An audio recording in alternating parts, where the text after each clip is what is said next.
Assalamualaikum warahmatullahi wabarakatuh. Perkenalkan saya Elmira Aprenia Sresa dengan NPM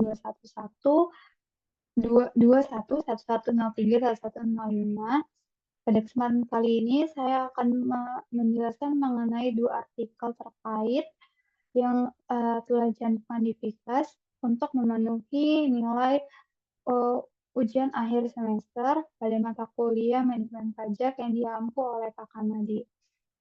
Lalu sekarang saya akan membahas artikel pertama yaitu The Impossible Law of Fossil Fuel Companies for Carbon Taxes.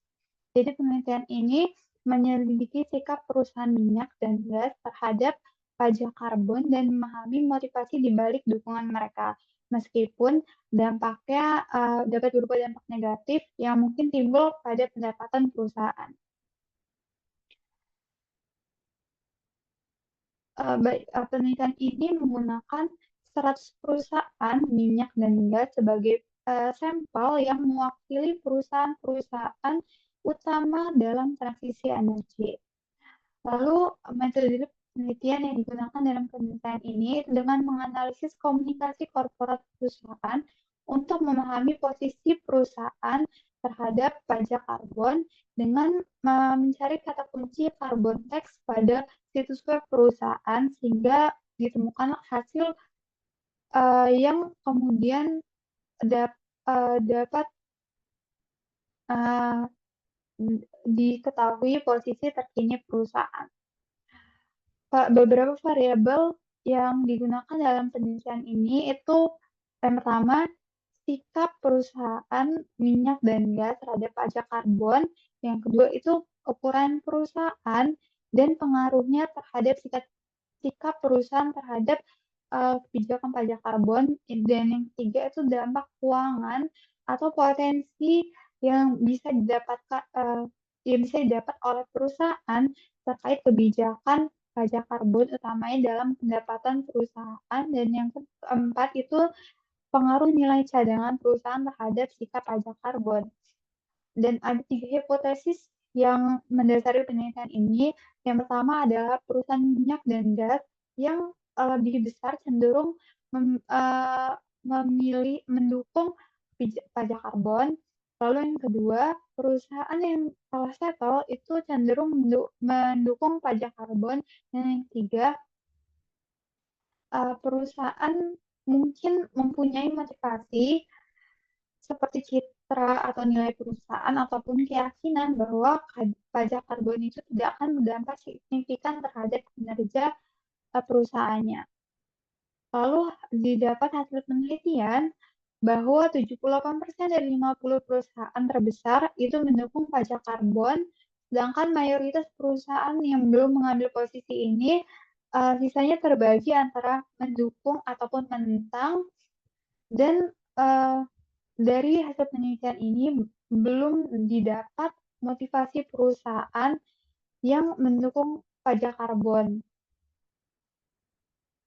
Lalu urgensi penelitian ini itu yang pertama memahami sikap industri minyak dan gas terhadap kebijakan lingkungan.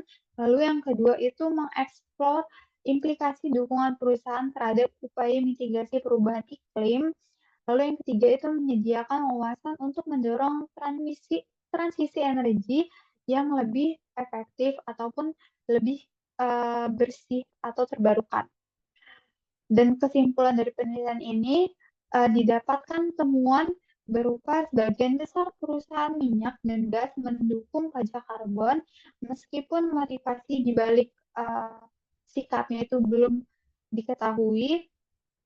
Maka penelitian lebih lanjut itu dapat dilakukan untuk memahami sikap industri dan dampaknya terhadap kebijakan iklim. Lalu bagaimana riset ini dapat dikembangkan? Yang pertama, apa yang dapat dikembangkan terkait riset ini itu dengan memperluas sampel perusahaan dan melibatkan kepentingan lain. Lalu, mengapa riset ini itu perlu dikembangkan? Karena riset ini itu dapat mempelajari sikap perusahaan terhadap kebijakan untuk memahami motivasi perusahaan. Lalu yang ketiga itu siapa saja yang dapat diajak atau diikutkan dalam riset-riset selanjutnya itu seperti perusahaan dari berbagai wilayah untuk wawasan yang lebih luas. Lalu uh, riset ini juga dapat dikembangkan secara berkala untuk memahami tren dan juga evolusi pandangan industri terhadap kebijakan lingkungan. Dan pengembangan riset ini itu juga dapat dilakukan pada wilayah geografis yang memiliki dampak besar dalam industri minyak seperti wilayah Asia Timur. Lalu yang terakhir itu bagaimana riset yang dapat dikembangkan itu dengan menggunakan metode penelitian yang lebih komprehensif sehingga riset-riset selanjutnya dapat memahami sikap perusahaan terhadap memahami motivasi perusahaan atas sikap yang diambil. Selanjutnya, kita akan membahas selanjutnya artikel kedua, yaitu carbon tax versus clean subsidies, optimal and suboptimal policies for the clean transition.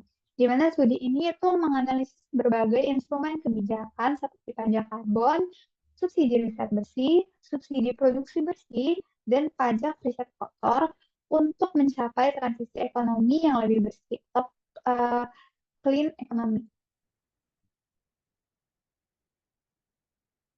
Oke, baik. Jadi pertama-tama kita akan bahas mengenai bagaimana peran pajak karbon. Jadi peran pajak karbon itu jadi pajak karbon itu dapat menjadi instrumen kebijakan yang efektif dalam mengurangi emisi karbon. Namun tingkat pajak karbon yang optimal dan implementasi yang tepat itu juga dapat mempengaruhi hasil dari kebijakan secara signifikan. Lalu yang kedua itu subsidi riset bersih, di mana subsidi riset bersih ini dapat memberikan insentif penting bagi pengembangan clean teknologi and innovation. Lalu subsidi riset bersih ini juga dapat berkontribusi kepada transisi ekonomi yang bersih dan juga berkelanjutan.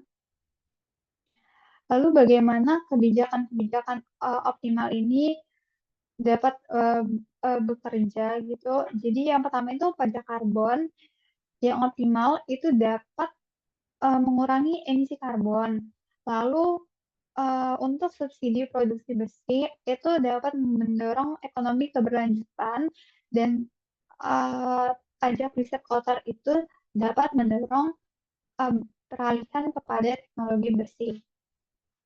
Dan bagaimana dampak kebijakan ini kepada konsumsi. Yang pertama, itu adalah implementasi kebijakan iklim yang dapat mempengaruhi pola konsumsi.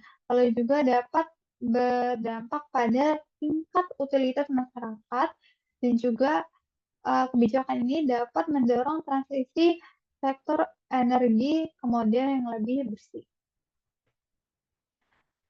Lalu bagaimana riset ini dapat dikembangkan? Jadi yang pertama itu apa saja yang dapat dikembangkan di riset ini?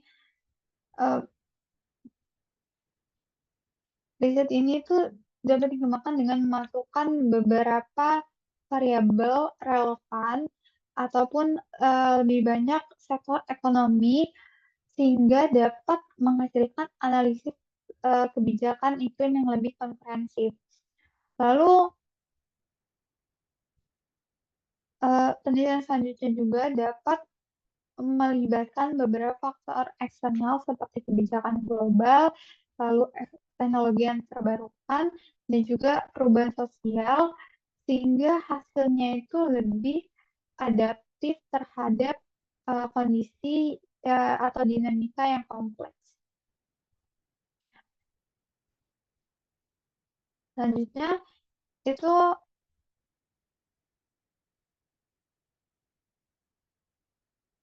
mengapa riset ini itu perlu dikembangkan, karena, hasil riset ini itu akan penting dalam, eee, pengambilan keputusan kebijakan iklim, dan juga akan digunakan dalam merancang atau menyusun kebijakan yang lebih efektif dan sesuai. Dan siapa saja yang harus dilibatkan dalam, riset-riset selanjutnya, itu yang pertama pemerintah sebagai pihak yang membuat kebijakan dan juga diharapkan dapat, membantu dalam mengimplementasikan kebijakan iklim. Lalu kedua, lembaga riset, di mana risetnya ini akan digunakan dalam membuat kebijakan yang selanjutnya akan digunakan oleh sektor swasta, di mana sektor swasta ini, memiliki kontribusi yang paling besar dalam upaya transisi kepada ekonomi yang bersih. Dan ketiga pihak ini harus berkolaborasi supaya, tujuan untuk transisi ke ekonomi yang bersih itu dapat tercapai.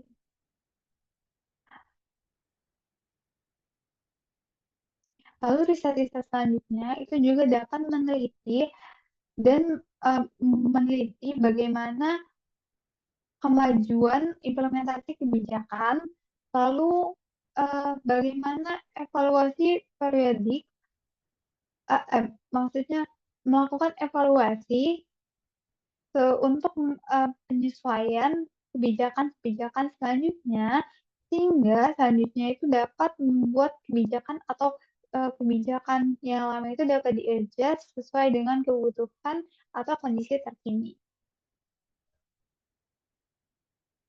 Dan, penelitian selanjutnya juga dapat, eee, mengguna meng dapat diimplementasikan dap peneliti selanjutnya juga dapat meneliti riset serupa dengan skala, lokal, nasional, regional, ataupun global karena, eee, skala-skala yang berbeda itu juga dapat mempengaruhi efektivitas kebijakan iklim. Dan yang terakhir, bagaimana, riset ini dapat dikembangkan, yaitu dengan mengkomunikasikan hasil riset secara efektif kepada pemangku kepentingan, yaitu pemerintah, ataupun sektor swasta, dan juga menyebarkan, pemahaman terkait riset ini kepada, masyarakat terkait pentingnya kebijakan iklim, sehingga masyarakat juga lebih aware, terkait dengan kondisi iklim saat ini. Sekian yang dapat saya sampaikan, kurang lebihnya saya mohon maaf. Wassalamualaikum warahmatullahi wabarakatuh.